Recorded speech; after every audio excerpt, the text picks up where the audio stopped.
Hello বন্ধুরা, তোমরা সবাই কেমন আছো? আশা করি সবাই ভালো আছো। আমিও মোটামুটি ভালো আছি।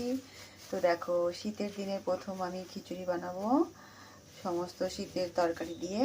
দেখো আমি কী কী কেটে নিয়েছি। লম্বা দানার সিমগুলো আছে আর চওড়াগুলো আছে। আর এই দেখো মোটা মোটা কাঁচা লঙ্কা আছে, কিছুটা বিনস, আর নিচে আছে গাজর, আর এখানে আছে কিছু ফুলকপি আর কুমড়ো। আর আলু ছাড়া কি খিচুড়ি চলে বলো? বাঙালিদের তো আলুর দরকার। এই আছে আলু। তো এখানে আমি কড়াই বসিয়ে দিয়েছি, তেলটা বেশ গরম হয়ে গেছে। এবার আমি আলুগুলো দিয়ে দিচ্ছি। এখানে আলুগুলো ভাজা করে নেব।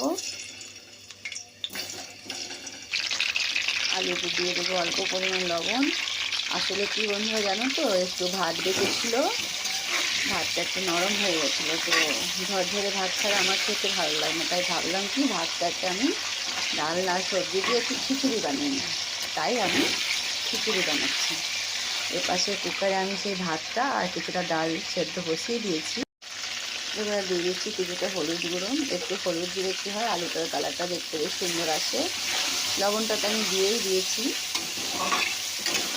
প্রথমে আলুগুলো ভেজে নেব, তারপরে যেই সবজিগুলো আছে সেগুলো একটু করে ভেজে নেব। দেখো বন্ধুরা, যে ভাতটা ছিল আমি ডালের সাথে সেদ্ধ করে নিয়েছি। এই দেখো, ছোলার ডালটা একটু তাকিয়েই থাকে, এভাবেই খেতে ভালো লাগে। আর এর মধ্যে দিয়ে দিচ্ছি আমি দুখানা টমেটো কেটে, আর কিছুটা কাঁচা লঙ্কা গোটা গোটা দিয়ে দিচ্ছি। এই গরমের ভাপেই এটা সেদ্ধ হয়ে যাবে। আর আর এদিকে দেখো, তরকারিগুলো সব ভাজা হয়ে গেছে। আলু, কপি আর কুমড়োটাকে আমি আগে ভাজা করে তুলে নিয়েছি। আর এখানে সিম, বিনস, গাজর আর আছে কয়েকটা কাঁচা লঙ্কা চিড়ে চিড়ে দিয়েছি। একটু ঝাল ঝাল হবে, খেতে বেশ ভালো লাগবে। এগুলো প্রায় ভাজা হয়ে গেছে। আমি একটু আলাদা পদ্ধতিতে খিচুড়িটা বানাই। গ্রামের বাড়িতে অনেকটা বেশি কোয়ান্টিটিতে হয় বলে সব কিছু একসাথে সেদ্ধ করে বানানো হয়। আমি কিন্তু আবার সবজিগুলো সব ভাজা করে তারপরে বানাই। আমি যখনই খিচুড়ি বানাই ডাল চালটা আগে সেদ্ধ করে নিই, কিন্তু আমি ওতে হলুদটা দিই না। হলুদটা আমি দিই যখন তড়কা লাগাবো তখন। আর এই সবজি ভাজা করব তখন একটু একটু করে দেওয়া হয়। তোমরা দেখতেই পাচ্ছ হলুদ আমি কিন্তু ডাল চাল সেদ্ধতে দিইনি। দেখো, সমস্ত সবজিগুলো ভাজা করে আমি থালায় তুলে নিয়েছি। এইবার দেবো আমি ফোড়ন। সবার প্রথমে আমি দিয়ে দিচ্ছি কিছুটা শুকনো লঙ্কা, তেজপাতা, গোটা জিরে। ভাজা তেলটার মধ্যে দিয়ে দিচ্ছি, নতুন করে আর তেল দেওয়ার দরকার নেই, অনেকটাই তেল আছে এর মধ্যে। সমস্ত কিছু বেশ ভাজা হয়ে গেল। এইবার অল্প হলুদ গুঁড়ো।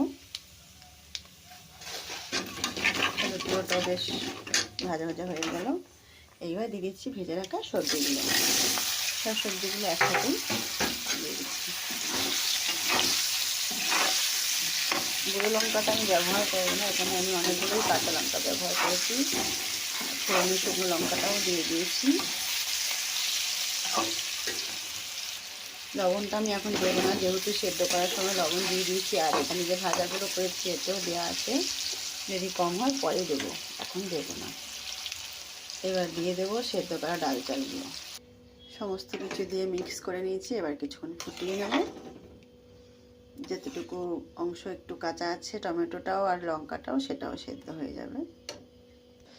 সো বন্ধুরা দেখো, আমার ভাত, ডাল আর সবজি দিয়ে খিচুড়িটা রেডি হয়ে গেল। তো আমার মতো কারা কারা এরকম ভাত থাকলে নষ্ট না করে এরকম ডাল চাল খিচুড়ি বানাও, অবশ্যই কমেন্ট করে জানাবে। আর যদি আমার এই রেসিপিটা তোমাদের সকলের ভালো লেগে থাকে তাহলে একটা লাইক, একটা শেয়ার অবশ্যই করে দেবে। তো দেখো কীরকম ইয়াম্মি খিচুড়ি তৈরি হয়ে গেছে। আমার ভাতটাও নষ্ট হলো না, আর সুস্বাদু একটা খিচুড়িও তৈরি হয়ে গেল, তাই না বন্ধুরা? তো সবাই ভালো থেকো, সুস্থ থেকো। Tata, bye bye. আবার পরের ভিডিওতে দেখা হচ্ছে।